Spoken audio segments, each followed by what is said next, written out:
Hi, my name is Gay James, and I'm participating in the Oral History Project for Foley First Presbyterian Church in honor of their 100th anniversary in 2023.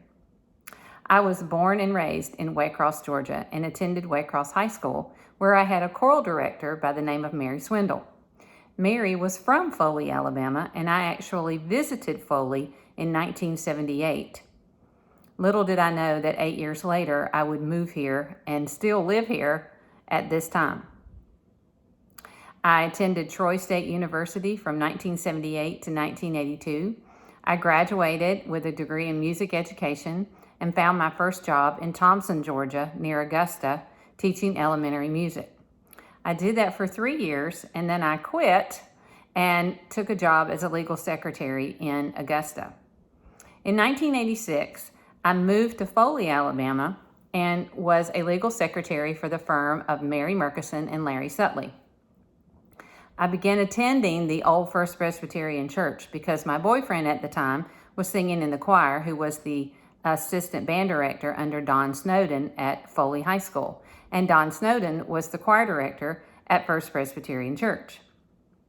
Choir practices were quite animated and a lot of fun at that time, with the likes of Smokey Denton and Chuck Carneal and Buddy Yarborough and many others that have come and gone from our choir. Louise Greenwald was the pianist and the organist at that time.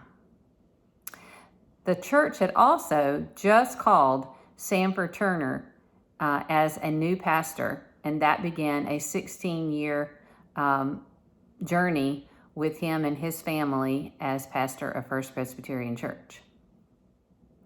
During those early years, I participated in the choir, and I also helped direct some children's musicals, especially at Christmas time.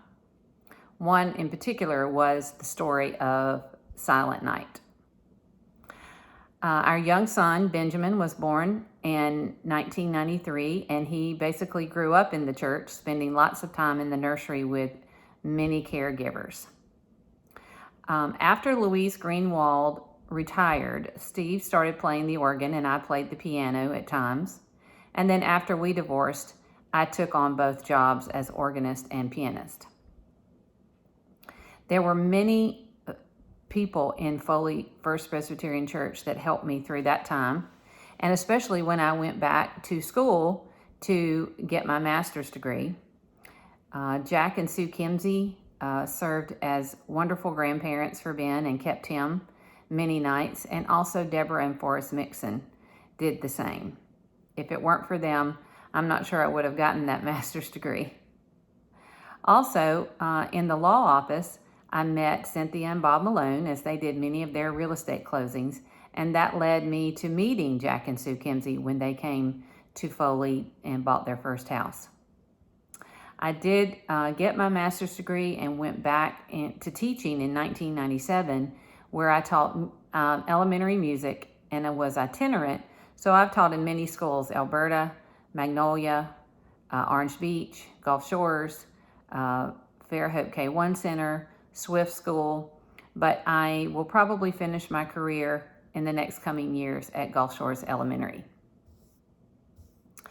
I took over again, as I said, as organist and pianist, and then we moved into the wonderful new facility on Berry Avenue. We had 2 services at the time, 8 o'clock and 11 o'clock.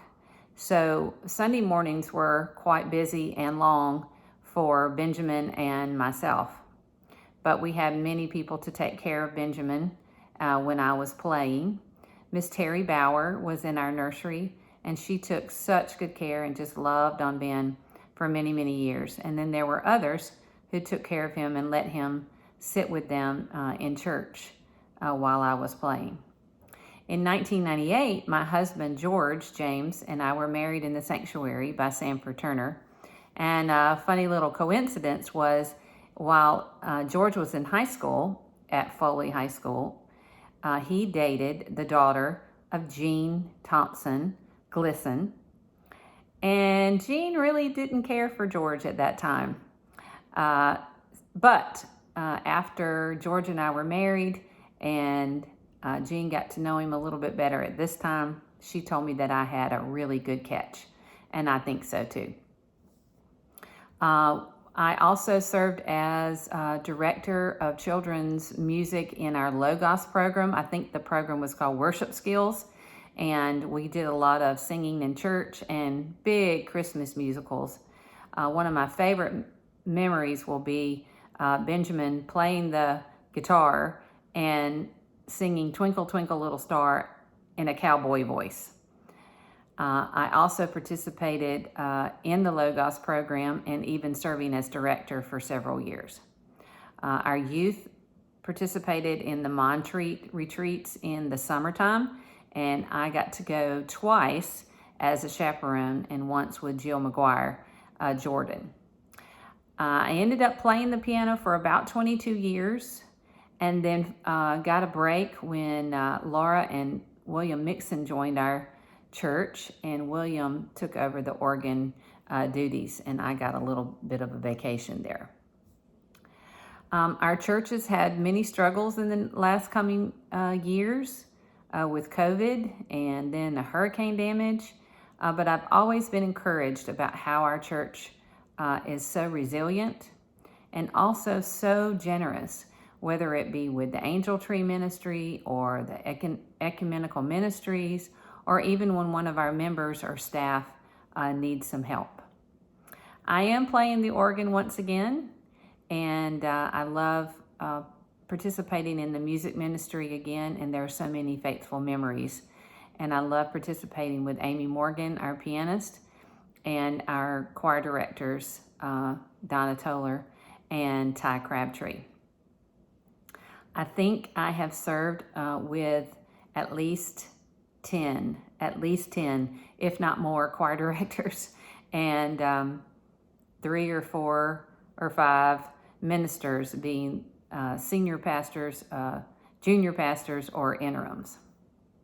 I am so happy that my granddaughter, Elena, has a wonderful experience in Sunday school with Kim Wallace and Lacey Maynard and the Swansons and some other people who have generously given of their time to teach the children.